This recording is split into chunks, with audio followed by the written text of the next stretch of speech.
Salut à tous, c'est Fab et aujourd'hui on va parler série manga, la série Ultraman, disponible sur Netflix. Alors, cette vidéo sera faite comme d'habitude en plusieurs parties. Quelles étaient mes attentes de cette série animation manga, la synopsis, de quoi ça parle, ce que j'ai aimé et moins aimé, ce sera sans spoiler, et bien sûr une petite conclusion. Alors, quelles étaient mes attentes de cette série? Eh bien, à vrai dire, je n'avais pas d'attente du tout. Je suis tombé dessus par hasard parce qu'en fait, la saison 2 vient de sortir, est sortie assez récemment, ce début d'année 2022, sur la plateforme. Et donc, du coup, ça me l'a proposé sur l'écran. Donc, j'avais découvert qu'il y avait déjà une saison 1.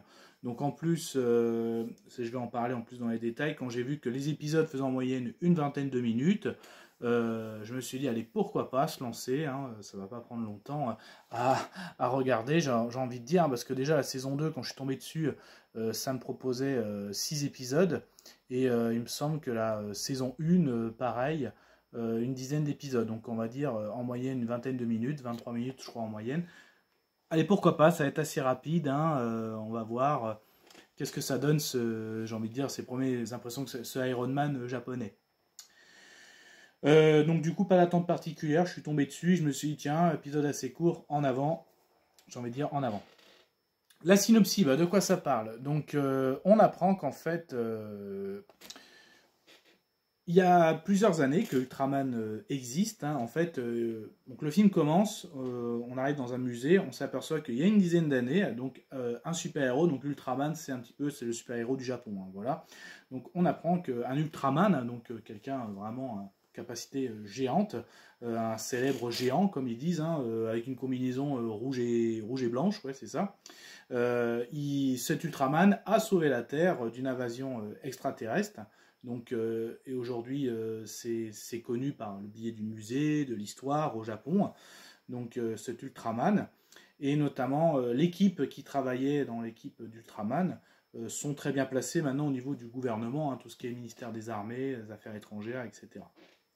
Et en fait, dans ce musée, donc, on apprend à quelqu'un de bien placé au gouvernement qui était Ultraman.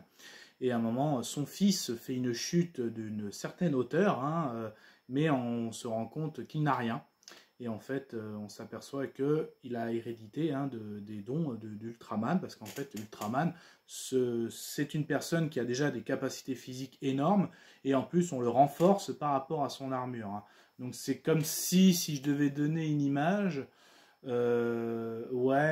c'est comme si on donnait l'armure d'Iron Man à Captain America. Voilà, en gros, grosso modo, hein, bien sûr, c'est pas ça à l'identique, mais là, je l'ai dit comme ça, à mon instinct. Ouais, c'est comme si tu donnais une armure d'Iron Man à Captain America. Voilà, quelqu'un qui a un super soldat et qui a des super noms, et que tu lui donnes une armure pour en plus amplifier tout ça.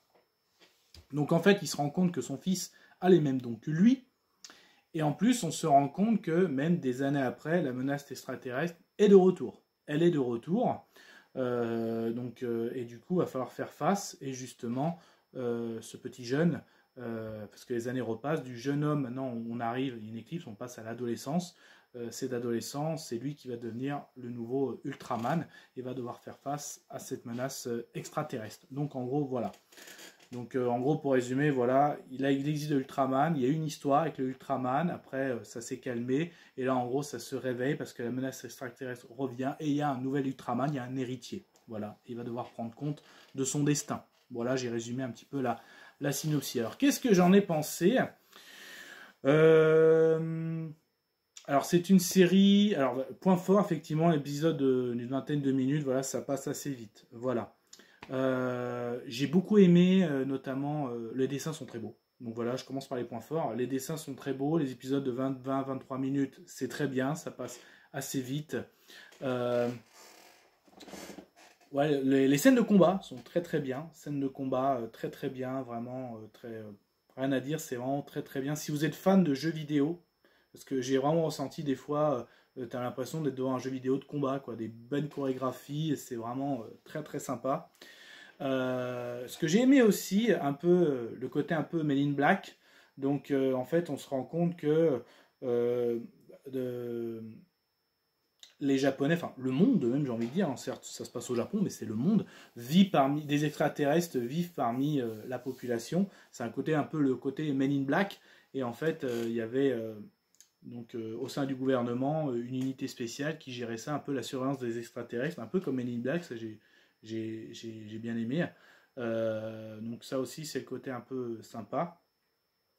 Après, ce que j'ai un peu moins aimé, alors je trouve, c'est le scénario. Ça sent un peu le réchauffé du super-héros, à savoir un adolescent qui se rend compte de ses pouvoirs, il va devoir prendre compte de ses pouvoirs. Voilà, c'est pas parce que tu es puissant que tout est facile. C'est un peu du réchauffé, j'ai envie de dire. L'histoire est plutôt pas mal, hein, mais ça reste du réchauffé.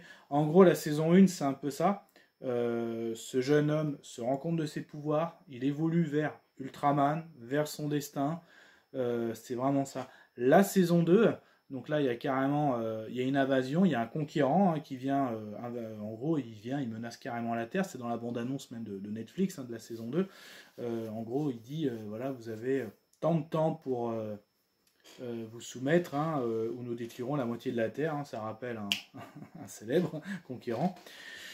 Et là en plus, quand il fait ses menaces, il a capturé Ultraman. Donc il se dit en gros j'ai capturé votre super-héros, il faut se soumettre à moi, sinon vous subirez les conséquences. C'est un peu ça aussi la saison 2.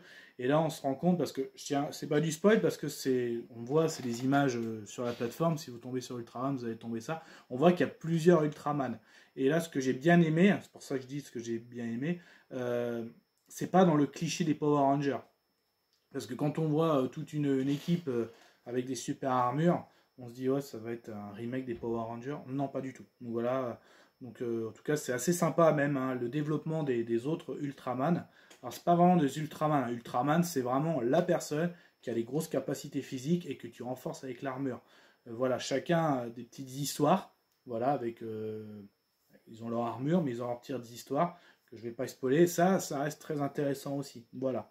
Après, voilà, quand je dis la saison 1, voilà, l'adolescent qui se rend compte de ses pouvoirs, c'est du vu et revu.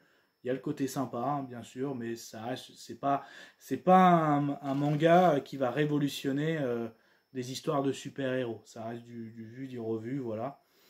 Du réchauffé, pardon. Mais ça reste, voilà, j'ai dit, hein, des bonnes scènes de combat, des beaux dessins. Donc bon, voilà, la saison, voilà, comme les épisodes durent pas longtemps, je vais dire, ça se passe bien. Voilà, en quelques soirées, quelques après-midi, ça peut rester sympa. Après, voilà, ça reste du manga, bien sûr. Hein, ça change aussi, hein, moi qui a tellement enchaîné des séries en live action. Donc là, du manga, bon, ça me change un peu. Après, une saison 3 est prévue, bien sûr. Donc Netflix l'a bien annoncé. Mais après, voilà, ça reste plaisant. C'est pas non plus la grosse hype. Hein, je suis pas en attente voilà, de la saison 3 comme un malade. Bon, après, ça reste agréable. C'est pas non plus dans la priorité des listes, hein, mais j'ai envie de dire, des fois, pourquoi pas. Donc, le point fort, la rapidité. Bah, j'ai un peu déjà enchaîné avec la conclusion.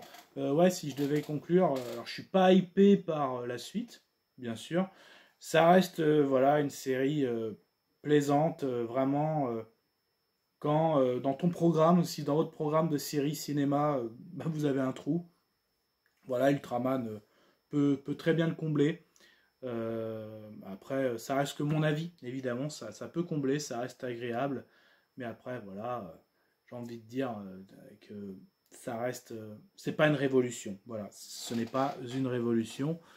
Et en plus, c'est un petit jeu de mots pour ma part, parce qu'en ce moment, je suis en train de me faire la série La Révolution sur Netflix. Une vidéo sortira probablement. Voilà, bah, je vais terminer là-dessus. Faites votre propre avis. Voilà, n'hésitez pas à commenter, à liker, à partager.